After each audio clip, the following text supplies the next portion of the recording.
So year 5 is coming to a close, Witch Queen is wrapping up, and all of the seasonal weapons are currently available. You're able to get 1 red border per day from each vendor, so I would definitely recommend going through and picking up at least 1 from each vendor before the season ends. Now I'm going to go through each season and let you know which one is the best PVE and which one is the best PvP weapon that you can get. Starting off with Season 16, Season of the Risen, we've got Peace of Mind, which is the greatest PvP rapid-fire pulse rifle you can get, and the only craftable one right now. I would definitely recommend picking this thing up. It's my all-time favorite pulse rifle for PvP, and it's really easy to level up. For PvE and PvP as well, if you already have a Peace of Mind crafted at least. Explosive Personality is really great too. You can get lots of good perk combos for both PvE and PvP, and it's really nice for spot builds in PvE. Next up is easily the worst season of the year, probably last 2 years, Season of the Haunted. They brought back all of the menagerie weapons. Most of them are available through the Derelict Leviathan, and if you're a PvP player, you've probably already gotten Beloved and Ostringer again.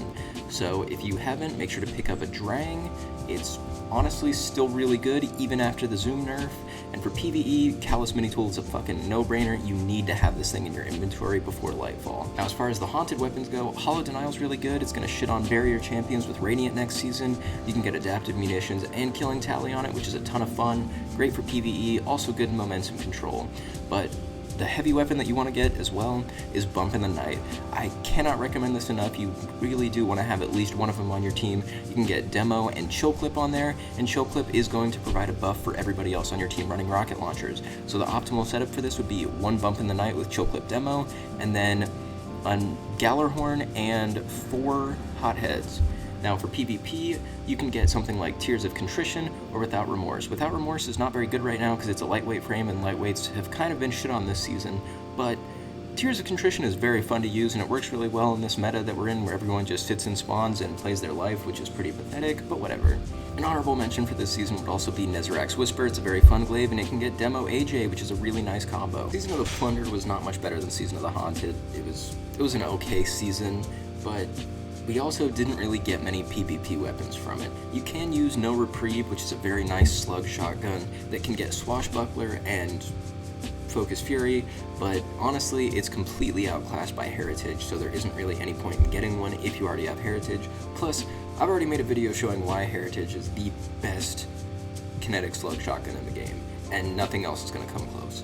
So that leaves us with 3 other options for at least semi-decent weapons, and Brigand's Law has also been outshined by the Ikelos SMG. Outshone? I don't know. But it's just not very good anymore, and it's not worth using over the Ikelos SMG. As much as I loved this thing last season, it just has not gotten any play for me this season. So I'd say for PvE, go for Blood Feud. You can get a really nice melee-focused roll on this, or you can just go for Headstone and Ambitious Assassin.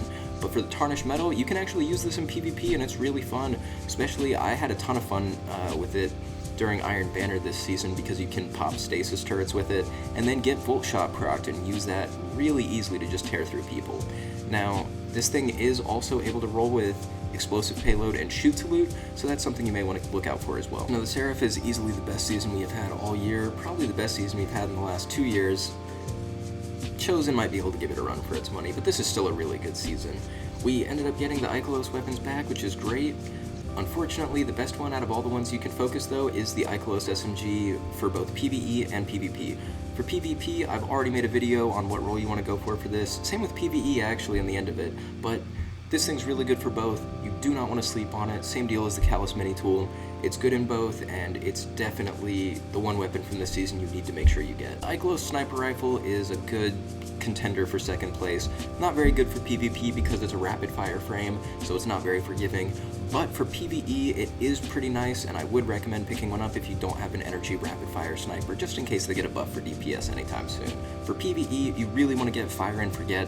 It's so good for DPS, and it basically does the same thing as Bump in the Night, but for other LFRs. It does a ton of good just base damage overall, and it's the same frame as Storm Chaser, which is really nice. You're able to actually control the recoil very well on it and hit pretty much all crits. I've actually been trying to work on a video for this for a while. Getting the actual numbers is a little bit disappointing and kind of annoying to try and do, but it should be out before Lightfall drops, hopefully. Now, for PvP, on the other hand, Disparity is something you don't want to sleep on. It's basically Messenger, but I honestly think it might be better. It can get Desperado on it, but you can also get Head Seeker, which is really nice as well. This thing is actually a fucking laser.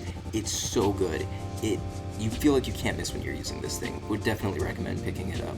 But as far as some other just niche but really fun weapons, Path of Least Resistance is great. Pretty similar to Hollow Denial from Season of the Haunted. It can get adaptive munitions in the first slot, but this thing can also get Volt Shot in the final slot, which is really nice. It's one of the only special weapons that can do that and actually have a practical use with it. You can also run double special with this thing and still be able to have Volt Shot on a weapon and use it practically, which is great. It basically does feel like a mix of an SMG and an auto rifle that uses special ammo, but considering how actually viable running double special has been all year, definitely something I'd say pick up and try out before the season ends. Now, Judgment of Kelgaroth is also one of the best glaives we've ever gotten, and I know glaives aren't in a great spot right now, but it's an aggressive frame glaive, and I'm pretty sure it's the only one. It can get Shot Swap and Surrounded, which are two perks I would definitely recommend trying in both PvE and PvP if you haven't yet. If you guys found this helpful, don't forget to leave a like, comment, subscribe, all that stuff, and I will catch you guys later. I'm going to have a ton of new videos coming out before Lightfall drops, so yeah.